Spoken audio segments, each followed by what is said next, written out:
left it as a commission inspector level, then came back, and he's now currently an assistant commissioner. And in that gap between his time, He was Daniel Andrews' staff officer. Surely that's a conflict of interest if you're supposed to have a separation of power.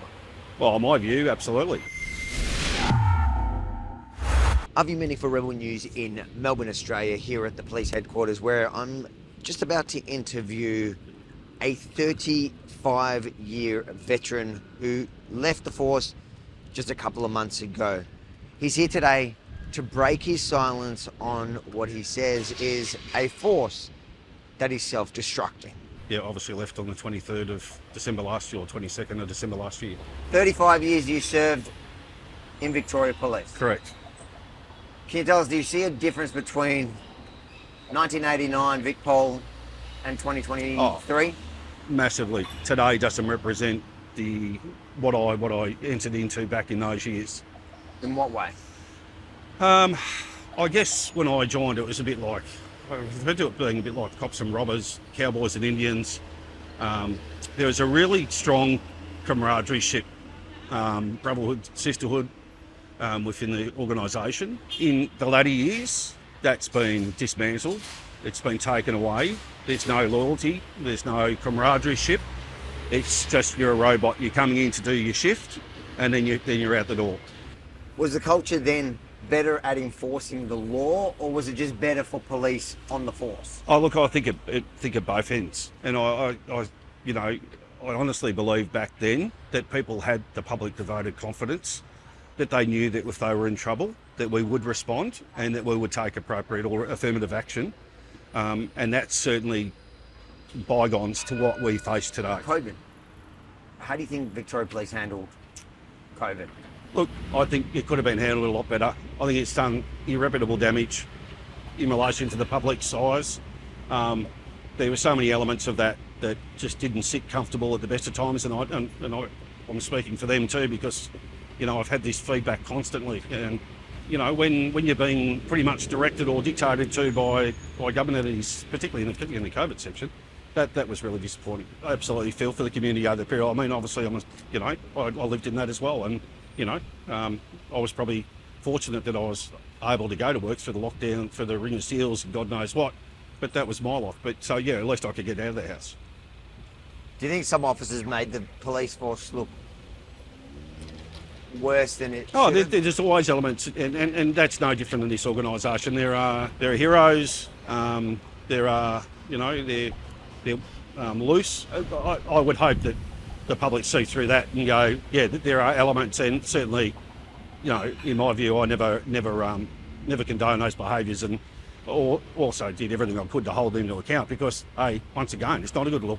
It doesn't suit the community, and people need to be treated with respect, irrespective of who you are and what you do. As a civilian now, would have I done things differently? Absolutely. I've lost friends, long-term friends, because of my affiliation with the organisation over that period. And I've said to them, what can I say? I had no control over that. So, but this is just, this is one of the circumstances that you get thrust into. Since COVID, we've seen Victoria Police have been trying really hard to recruit. There seems to be a recruiting issue. In fact, I don't think it's. I think it's pretty well known that there's a recruiting problem. What do you think that stems from? Well, it's not the employer of choice, that's for sure. And I think it's really representative around the current setting where you've got such a mass exodus of senior police leaving the job. Why is that specifically? I think for me, I think I could broadly say that they've lost confidence in executive management. Is it the best man for the job generally? I say no. I can say that their policies, procedures are directly directed at a quota. They want 50-50, and they're committed to doing that. So 50 men, 50 women. Correct. In management, senior management. So that's not negotiable. That's the way it is. Of course, they would never say that the quota system exists, but all the policies and internal strategies all align in relation to giving women preference, and especially like selection boards and that you should consider. If not, why not? trying to present and give them opportunities in that space. And I don't have a problem with in equal rights. And I've worked with some amazing women that are so highly skilled that I would lay the red carpet down and I'd work for them without a shadow. But I question their decision-making processes around the large portions of genders quotes that are coming in at the detriment and significant detriment of members. In what way? So why do you think it's detrimental to members that they have 50-50? Well, I think they can manipulate a position description. They can talk it down. They can change the goalposts, if you like, around a selection process. So you'll have certain situations where the preferred applicant does not have any of the skill sets that are required for those roles, and that doesn't faze them at all. So they're prepared to put women into positions that don't have skill sets in certain spaces, and or let's just say not as experienced as say others that might have been applying for positions. And I know that that's an absolute demoralising thing in the cultural space. So you're saying that there are well-experienced, qualified men not getting positions just to fill it with women. So on paper, Victoria Police has 50-50 in senior management. That's right. So they're pushing their quota space at the detriment of actually experienced versus non-experienced to fulfil that target. I'm no policing expert, but I dare say that sounds quite dangerous. I'll leave that for your own, Well, best man for the job, and if you're having unqualified people take positions, especially in such an organisation that, is a cornerstone of upholding the right of every citizen in the state. If they're only getting the job, they're unqualified to get the job, and the only reason why they're getting the job is because of gender.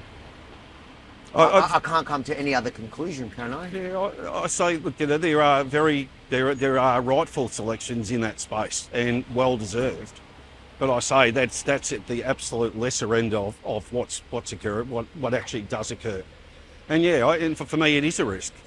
It is a risk allowing a selection to take place on a gender basis. With regards to rank promotion, what's the average time generally? Look, there's not really a time frame on it. I mean, you've also got to finish your probation requirements at any level. Are they rushing through things to fill those quotas? Oh, in my view, absolutely they are.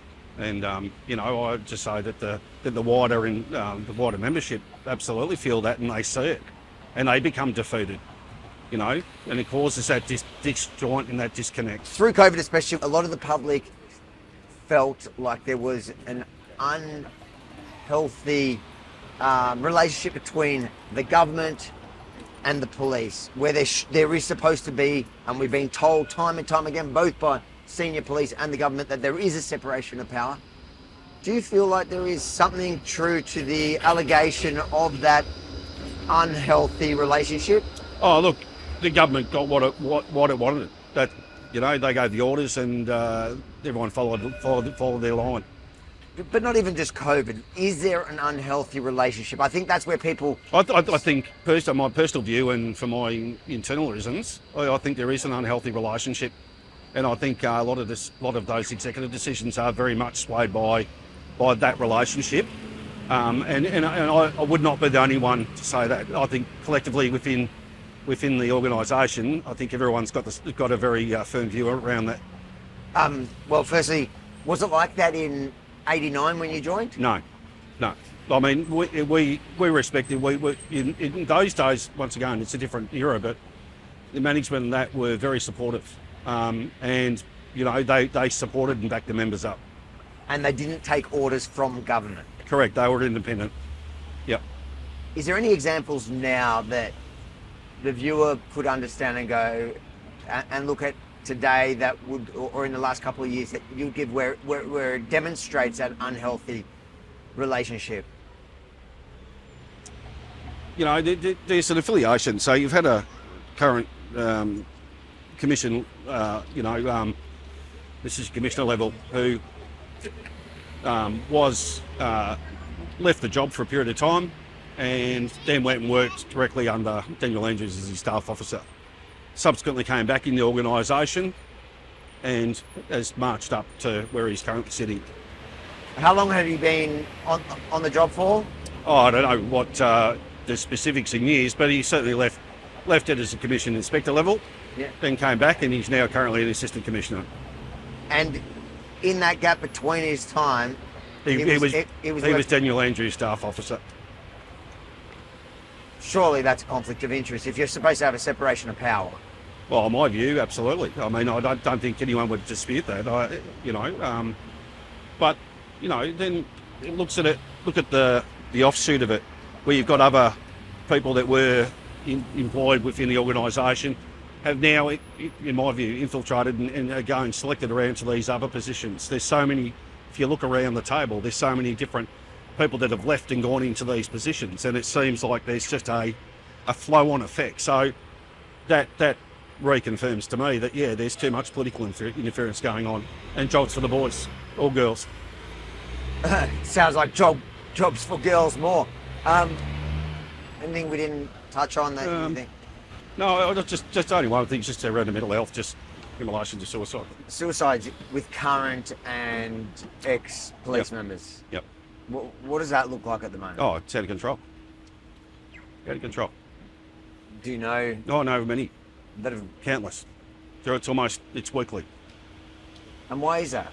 Oh, because once again, it's the internalisms, not being supported, trauma, that all those things combined. They feel like they don't have a voice, whether they've faced a sanction or they've been dealt with, adversely by management or by their managers or supervisors or whatever it be, plus trauma. And once again, because they lose their sense of belonging, they just don't feel supported, and they're not supported, and that's a reality. So you think that essentially the way Victoria Police has shifted has led members to leave and some to go as far as absolutely taking their own lives? Absolutely. 100%. And you know more than one? Mm-hmm. Because I don't think I can think of... maybe I know one or two people in my entire life that have taken their own lives. But Countless. You know countless people personally from the police force. Yep. That's a sad... And how long has that been happening? Oh, that's really stepped up over probably the last, really significantly inclined into the last 5 years. Very much so. And what are they doing about it? Well, good question.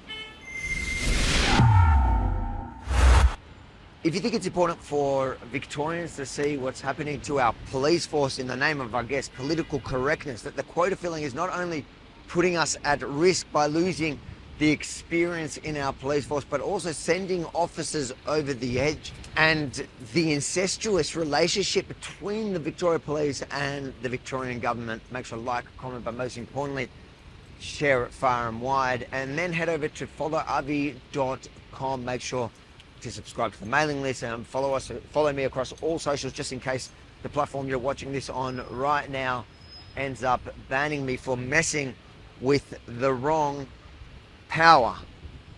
followavi.com.